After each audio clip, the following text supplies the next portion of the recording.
लोग स्मरणीय तर्क के बारे में चर्चा करते हैं। कुछ महत्वपूर्ण पॉइंट्स जो आपकी परीक्षा के लिए काफी उपयोगी हैं। 3 फेज इंडक्शन मोटर कैसी होती है साथियों? सेल्फ स्टार्टिंग होती है। इसको स्टार्ट करने के लिए स्टार्टर नहीं चाहिए, इसको स्टार्टर चाहिए सुरक्षा के लिए। और 2 चीजों से साहब, पहला ओवर करंट से और दूसरा अंडर वोल्टेज से। इसकी इफिशिएंसी लगभग कितनी होती है साहब? 80 से 90% तक होती है। चलिए,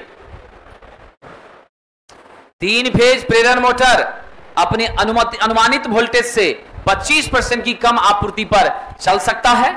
अगर ऐसा होता है तो मोटर गर्म होगी, डैमेज कर जाएगी। और ये कम वोल्टेज का मतलब हो गया अंडर वोल्टेज। कम का मतलब हो गया अंडर वोल्टेज।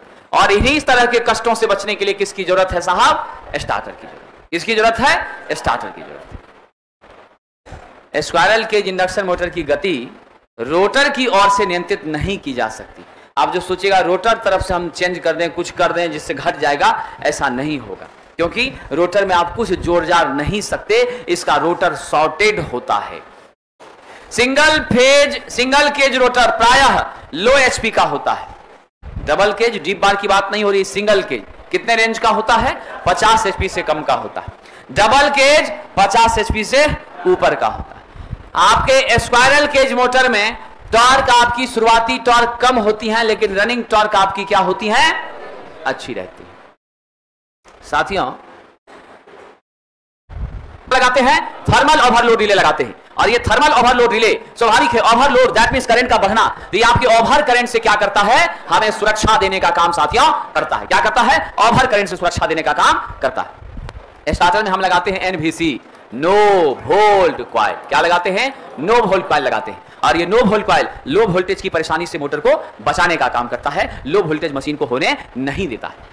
हमारे इंडक्शन मोटर में जो बियरिंग होती है, कौन सी बियरिंग होती है?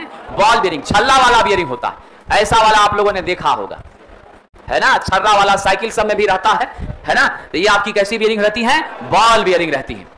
रोटर खांचे को हम लोग हमेशा कैसे लगाते हैं? तिरछा। किस मोटर में? स्क्वायरल केज इंडक्शन मोटर में। ऐसा करने से क्या होता है? शोर कम होता है और लॉकिंग की प्रवृत्ति भी खत्म होती है। थोड़ा सा मेरा टॉर्क भी बढ़ता है और रेजिस्टेंस के मान में वृद्धि होने से पीएफ की भी स्थिति थोड़ी सुधरने की चांस बनती है।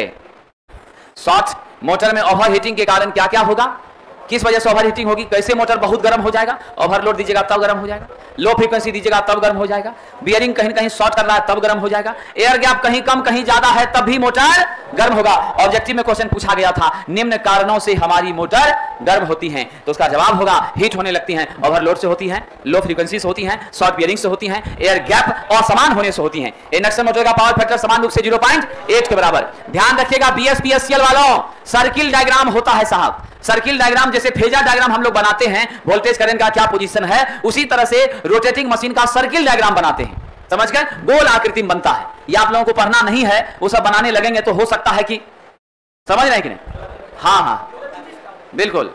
तो इसीलिए वो बीटेक वाले बच्चों के लिए है, वो आप लोगों के लिए भी नहीं है, डिप्लोमा के बच्चों के लिए भी नहीं है। बस इतनी जानकारी खाली रखिए कि सर्किल डायग्राम से क्या क्या चीज हमको प्राप्त हो सकता है। तो सर्किल डायग्राम से हमें किन किन चीजों की जानकारी मिलती है? हमें मोटर की एफिशिएंसी प्राप्त हो जाती है, हमको कांस्टेंट लॉस का डिटेल मिल जाता है, स्टेटर कॉपर लॉस की जानकारी प्राप्त हो जाती है, रोटर कॉपर लॉस मिल जाता है, रोटर का आउटपुट मिल जाता है, स्लिप की जानकारी मिल जाती है, स्पीड की जानकारी मिल जाती है, पावर फैक्टर की जानकारी मिल जाती है, टॉर्क की जानकारी मिल जाती है, मैक्सिमम इनपुट कितना मशीन ने लिया है ये जानकारी मिल जाती है। इतनी सारी जानकारियां आपको किससे प्राप्त हो जाती है? सर्किल डायग्राम से। और ये सर्किल डायग्राम मशीन डिजाइन का पार्ट है, वहां पर इसके बारे में चर्चा होती है, जो आप बीटेक में भी नहीं रहा, एमटेक में जो मशीन डिजाइन से कर रहा है उसको पढ़ना रहता है। समझे कि नहीं? ये मामला है। अब आइए, यदि उच्च गति की मोटर की जगह हम लोगों ने क्या किया है? लो स्पीड का मोटर खरीदा है, तो स्वाभाविक है कीमत उसका क्या हो जाएगा? ज्यादा, क्योंकि आपका बहुत सारा वहां झमेला होगा साहब, पोल बढ़ेगा, साइज बढ़ेगा, स्वाभाविक सी बात है। समझ गए? गति निम्न हुआ है तो पोल ज्यादा हुआ है, पोल ज्यादा हुआ है तो वाइंडिंग सब भी ज्यादा लगा है, साइज भी बढ़ा है, व्यवस्था भी बढ़ी है, लॉस भी आपका स्वाभाविक है क्या होगा? बढ़ेगा विद्यार्थी जी। तो आपके लिए बड़ा दुखद है, कम स्पीड वाला मोटर तो आपको घाटा ही दे रहा है। प्रेरण मोटर स्टार्टिंग के समय अधिक धारा लेने के कारण क्या करता है, ईएमएफ को कम कर देता है साहब, जीरो कर देता है साहब। 3 फेज की सप्लाई से कैसा चुंबकीय क्षेत्र, रोटेटिंग मैग्नेटिक फील्ड। लेकिन याद रखना इंपॉर्टेंट पॉइंट है, अब आपका जो एक फेज में मेरा चुंबकीय क्षेत्र उत्पन्न होता है उसका कितना गुना मिलता है हमें, 1.5 गुना, 3/2 फाई होता है, समझ गए। एक फेज में जितना है उसका कितना मिलता है, ओवरऑल 1.5 गुना फ्लक्स मिलता है। यह इंपॉर्टेंट पॉइंट है, स्टार दे देना, परीक्षा में पूछा जा चुका है साहब जी। आइए जरा, जिस मोटर में वायु अंतराल की लंबाई कम करने से पावर फैक्टर में सुधार होता है, क्या होता है प्रेरण मोटर में, एयर गैप को कम करिएगा पीएफ बढ़ता है, एयर गैप बढ़ाइएगा पीएफ घटता है। यह भी क्वेश्चन पूछा जा चुका है। एयर गैप बढ़ाते हैं तो पावर फैक्टर घटता है, एयर गैप घटाते हैं तो पावर फैक्टर बढ़ता है। अगर मोटर में सभी जगह एयर गैप समान नहीं हो तो मोटर आपका नॉर्मल स्पीड पे नहीं चलेगी, एबनॉर्मल स्पीड पे चलेगी, लॉसेस बढ़ जाएगी, ओवर हीटिंग होने लगेगी। इंडक्शन मोटर को जब आप इलेक्ट्रिकल सप्लाई देते हैं तो स्टार्टिंग में रोटर में जो ईएमएफ उत्पन्न होता है क्या होता है, ज्यादा होता है। आपके स्क्वायरल केज इंडक्शन मोटर में ब्लेड का काम क्या है, स्क्वायरल केज इंडक्शन मोटर में जो लास्ट वाले भाग में पत्ती नहीं लगाते थे 3-4, और वो पत्ती घूमता था, उधर से जालीदार फ्रेम रहता था, वो पंखा का काम करता था, कूलिंग का काम करता था, हवा को अंदर भेजता था। विद्यार्थी, अलग अलग औजारों का ऑपरेशन अगर करना है, कम स्पीड चाहिए तो कौन सा मोटर लीजिएगा, सिंगल फेज इंडक्शन मोटर लीजिएगा, 3 फेज का प्रयोग नहीं कीजिएगा। इंडक्शन मोटर में स्टेटर फ्रेम का प्रयोग क्या काम करने के लिए है जी साथियों, फ्लक्स के रिटर्न पाथ की भांति है, यानी फ्लक्स को रास्ता प्रदान करने का काम करता है। क्या करता है, फ्लक्स को रास्ता प्रदान करने का काम करता है। इंडक्शन मोटर में एक निश्चित टॉर्क जो हमेशा निर्धारित टॉर्क की तुलना में कम होता है, लेकिन होता जरूर है। इसी वजह से यह क्या होती है, सेल्फ स्टार्टिंग। इसको स्टार्ट कराने के लिए अलग से कुछ लगाना नहीं पड़ता है। आपकी सरकार ने पूछा था साहब, मैं आपको बता दूं इंडक्शन मोटर की मैक्सिमम स्पीड कितनी जा सकती है, 3000 आरपीएम। इसे ज्यादा करना है तो अलग से इसके शाफ्ट को बाहर से यांत्रिक शक्ति देकर तब घुमाना पड़ेगा, तब 3000 से ऊपर होगा। अपनी व्यवस्था से 3000 से ऊपर नहीं होगा। विद्यार्थी जी, इंडक्शन मोटर की गति को दक्षता में कमी किए बिना परिवर्तित नहीं किया जा सकता है। डीसी शंट मोटर के समान ही इसका क्या होता है, स्पीड होता है, लोड कैरेक्टरिस्टिक्स होता है, समझ गए। यानी एक छोटी सी बात ध्यान रखना है जो बहुत अच्छी है, स्टार्टिंग टॉर्क डीसी शंट से इसका थोड़ा सा कम होता है। बाकी सब गुण तो मिलता है, लेकिन स्टार्टिंग टॉर्क थोड़ा सा क्या होगा साथियों, कम होगा, इसमें कोई शक नहीं है। 3 फेज इंडक्शन मोटर में जो आपका टॉर्क स्लिप के समानुपाती हो जाता है, क्या होता है मेरा टॉर्क स्लिप के समानुपाती। आप यहां एक रिलेशन देखिए साहब, हमारी मैक्सिमम रनिंग टॉर्क कितनी है, R2 बराबर SX2। यहीं से आपने क्या कर दिया, S बराबर R2/X2 आपने लिख दिया साहब। तीनों फॉर्मूला मैंने यहां मेंशन किया है। S बराबर आप जानते हैं, क्या जानते हैं, S बराबर NS माइनस NR/NS, स्लिप बराबर FR/F, स्लिप बराबर R2/X2। ये तीनों फॉर्मूले आप माइंड में रखेंगे साथियों, आपको काम आ सकता है।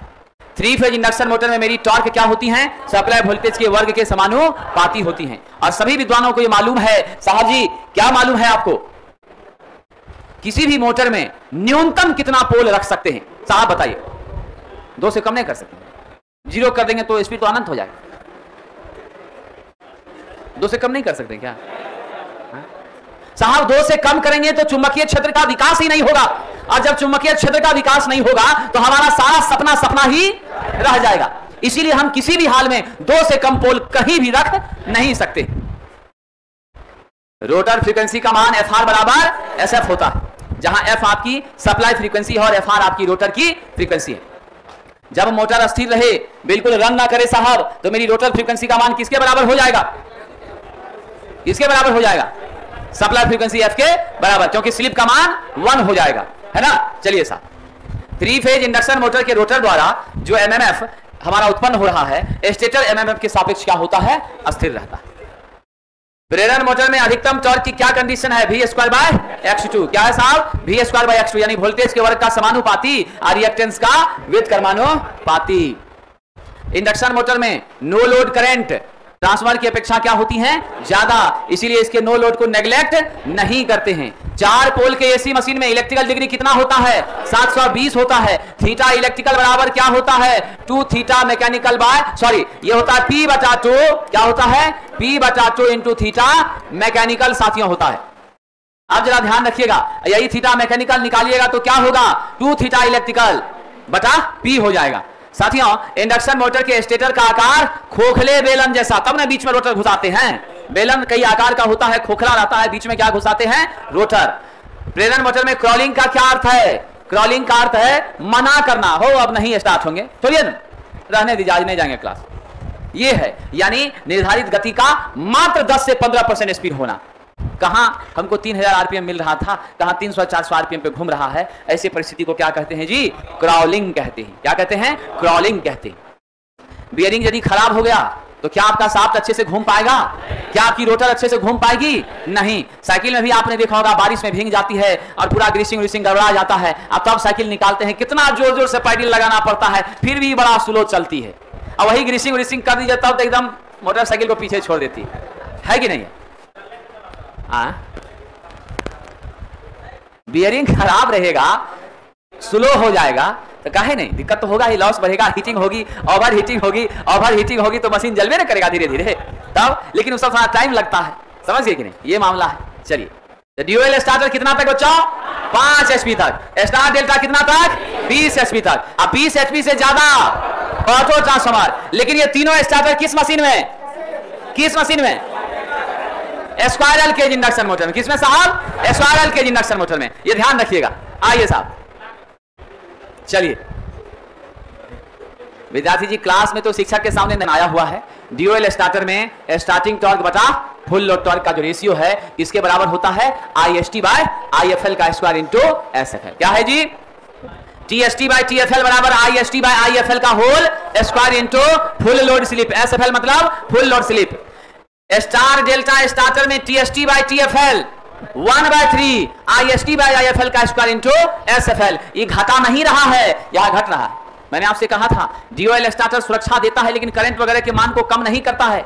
यहाँ फ्यूज लगा है, रिले लगा है, MCB लगा है, लेकिन ये करंट घटा देगा ऐसी बात नहीं है। लेकिन यह करंट को घटा रहा है। 1/3 IST/IFL का square into SFL। Auto transformer में भी मान में कमी आ रही है। TST/TFL क्या होगा? K square. K आप जानते हैं ना क्या है? परिनमन अनुपात है, यानी स्पष्ट सी बात है ट्रांसफॉर्मेशन रेशियो है साहब। और IST/IFL का स्क्वायर इंटू SFL। परिनमन अनुपात साहेब आप ही बता दीजिए, सरकार आप ही बता दीजिए, मेहनती छात्र हैं D11 साहब।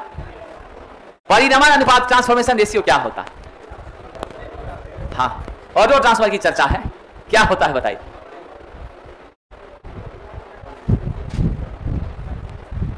परिनमन अनुपात ट्रांसफॉर्मेशन रेशियो के अभी तुरंत गुजरा है ट्रांसफार्मर।